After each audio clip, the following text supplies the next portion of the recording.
Le psaume 1 occupe une place stratégique dans le psautier. Il en est la porte d'entrée, le portail qui nous introduit dans ce livre extraordinaire de prières et de louanges. Ce n'est pas par hasard qu'il se trouve en première position. Il pose les fondements essentiels de la vie spirituelle en présentant deux chemins de vie radicalement opposés, celui du juste et celui du méchant. Ce psaume nous interpelle particulièrement aujourd'hui dans un monde où les valeurs sont relatives et où chacun est tenté de suivre sa propre voie. Il nous rappelle qu'il n'existe en réalité que deux chemins, celui qui mène à la vie et celui qui conduit à la perdition. Dans notre société moderne, où l'influence des réseaux sociaux et des médias est omniprésente, où les moqueurs dont parle le psaume ont souvent pignon sur rue, ce texte ancien résonne avec une pertinence étonnante. Pour l'Église aujourd'hui, ce psaume est fondamental car il nous enseigne les clés d'une vie chrétienne épanouie dans un monde qui s'éloigne de Dieu. Il nous montre comment rester ferme dans notre foi, malgré les influences contraires. Il nous invite à réfléchir sur nos choix quotidiens et leurs conséquences éternelles. Il pose les fondements de la sagesse biblique et nous montre comment vivre une vie bénie par Dieu.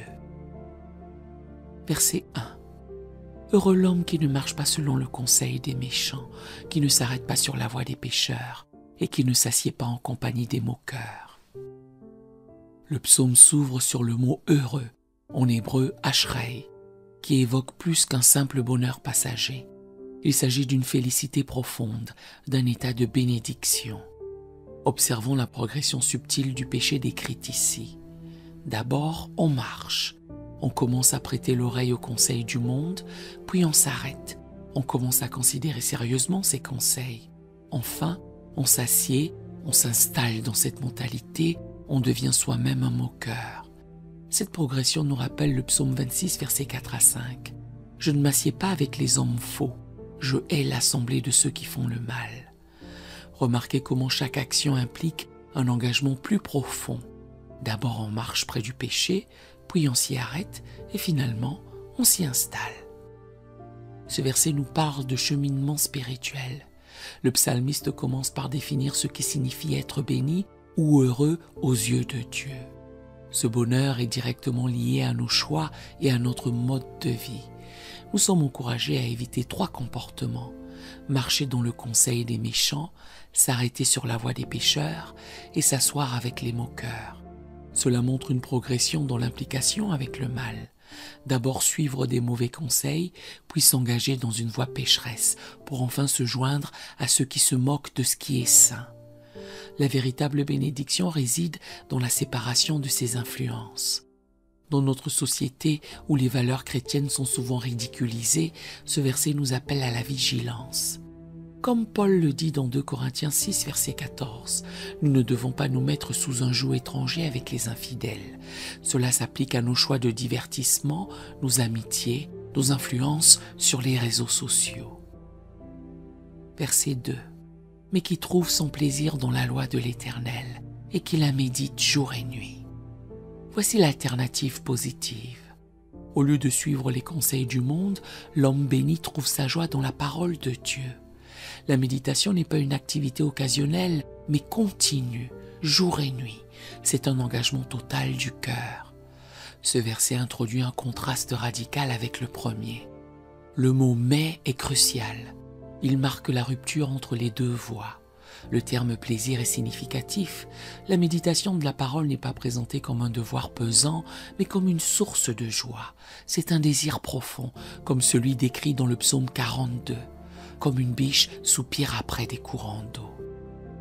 Jour et nuit ne signifie pas une méditation littéralement ininterrompue, mais plutôt une préoccupation constante, un désir de conformer toute sa vie à la parole de Dieu.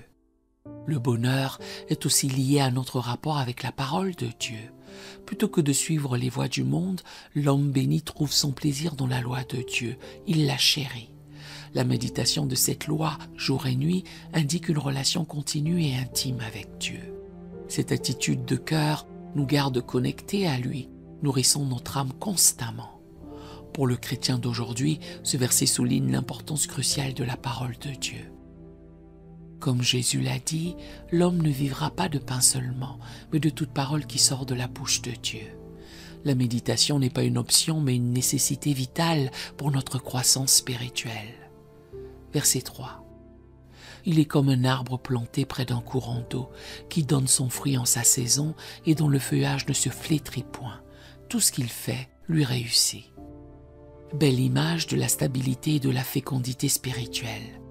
L'arbre ne choisit pas où il est planté. C'est Dieu qui le place. C'est Dieu qui nous place.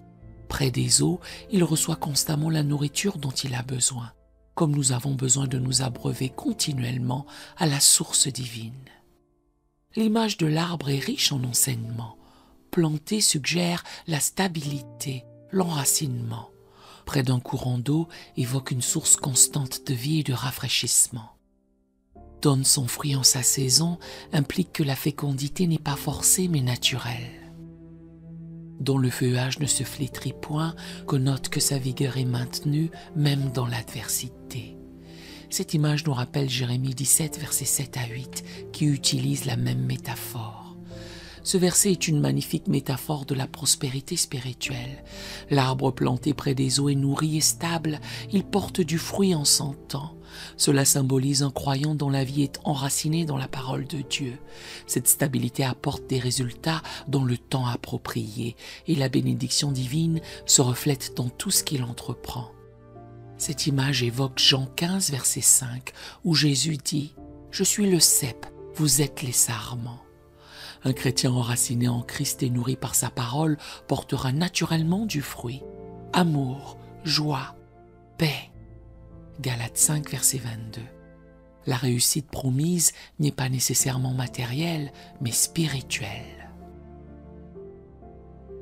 Verset 4. Il n'en est pas ainsi des méchants, ils sont comme la paille que le vent dissipe. Le contraste est saisissant avec l'arbre solidement planté. L'arbre est opposé à la paille, la stabilité l'est à l'instabilité, la fécondité à la stérilité, la permanence à l'éphémère.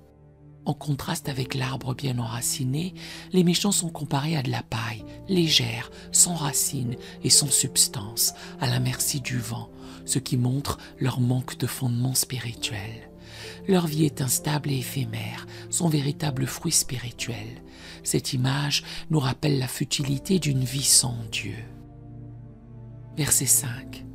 C'est pourquoi les méchants ne résistent pas au jour du jugement, ni les pécheurs dans l'assemblée des justes. Le jugement dont il est question n'est pas seulement futur, mais se manifeste déjà dans le présent. Une vie sans racine spirituelle est déjà en elle-même un jugement. Ici, le psalmiste introduit le concept de jugement. Les méchants, ceux qui ont rejeté Dieu et ses voies, n'auront pas de place lors du jugement. Ils ne pourront se tenir dans la communauté des justes, car ils n'ont pas de fondation solide devant Dieu. Ces versets 4 et 5 nous rappellent la parabole du blé et de l'ivraie, dans Matthieu 13. Ils nous enseignent la réalité du jugement final et l'importance de fonder notre vie sur le roc qu'est Christ. Pour l'Église, c'est un appel à l'évangélisation urgente. Verset 6. Car l'Éternel connaît la voie des justes et la voie des pécheurs mène à la ruine. Le verbe connaître en hébreu implique plus qu'une simple connaissance intellectuelle. Il évoque une relation intime avec Dieu, une approbation divine. Jésus dit dans Jean 10, verset 14, « Je connais mes brebis ». Pour le croyant, c'est une assurance précieuse. Dieu veille sur notre chemin. La conclusion souligne que Dieu n'est pas un spectateur passif. Il connaît intimement le chemin des justes, impliquant son attention et sa protection constante. La voie, image du chemin de vie, des choix quotidiens qui déterminent notre destination finale. C'est aussi un avertissement sur les conséquences éternelles de nos choix. Ce dernier verset met en lumière la conclusion du psaume. Dieu connaît intimement la voie des justes. Il guide, protège et prend soin de ceux qui suivent ses commandements. Par contre, la voie des pécheurs, bien qu'elle puisse paraître séduisante, mène inexorablement à la ruine et à la destruction. Cette conclusion souligne la surveillance active de Dieu sur nos vies. Rien n'échappe à son regard bienveillant envers les justes. Prions. Seigneur éternel, Nous venons devant toi avec des cœurs humbles, conscients que chaque jour, nous devons choisir notre chemin et reconnaissant pour ta parole qui éclaire notre chemin. Pardonne-nous les moments où nous avons prêté l'oreille aux conseils du monde plutôt qu'à ta sagesse. Éclaire-nous par ton esprit pour comprendre la profondeur de ce psaume. Aide-nous à résister aux influences du monde et à trouver notre joie dans ta parole. Nous te remercions pour ta parole qui est comme une lampe à nos pieds. Nous te prions de nous aider à éviter le conseil des méchants, de nous détourner des voies du péché et de nous éloigner des moqueurs. Aide-nous à résister aux influences négatives qui nous entourent et à trouver notre joie dans ta loi. Que notre témoignage soit comme un arbre vigoureux qui invite d'autres à venir se reposer sous ton ombre. Que notre plaisir soit en toi et que ta loi soit notre guide jour et nuit. Nous te remercions pour ta parole, source intarissable de vie et de sagesse. Aide-nous à y trouver notre plus grande joie, à la méditer non par devoir, mais par amour. Comme un arbre planté près d'un courant d'eau, que nos vies soient enracinées en toi, Seigneur. Enracine-nous profondément en Christ, la source d'eau vive. Que nos vies portent les fruits de l'Esprit pour ta gloire. Seigneur, plante-nous profondément près des eaux de ta grâce. Que nos racines s'enfoncent toujours plus dans les profondeurs de ta vérité. Rends-nous semblables à cet arbre qui porte du fruit en toute saison. Fais-nous prospérer spirituellement et porter du fruit en 100 ans. Nous savons que sans toi, nous sommes comme la paille emportée par le vent, mais avec toi, nous sommes stables et bénis. Fais de nous des arbres florissants dans ta maison, portant du fruit en toute saison pour ton royaume. Nous te demandons de nous garder sur la voie des justes, car tu connais cette voie et tu nous guides par ta sagesse.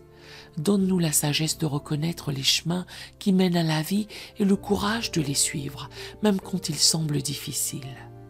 Protège-nous des pièges du monde et fortifie-nous par ta grâce, afin que nous puissions rester fermes dans ta vérité.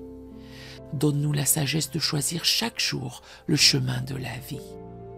Guide chaque personne qui médite ce psaume vers une relation plus profonde avec toi. Que notre vie te glorifie et que nos fruits nourrissent ceux qui nous entourent.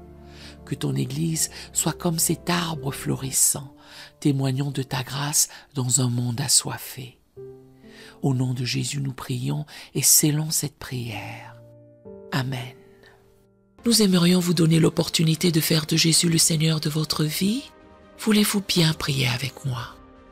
Dites Seigneur Jésus, je me repens de mes péchés. Viens dans mon cœur. Je fais de toi mon Seigneur et Sauveur.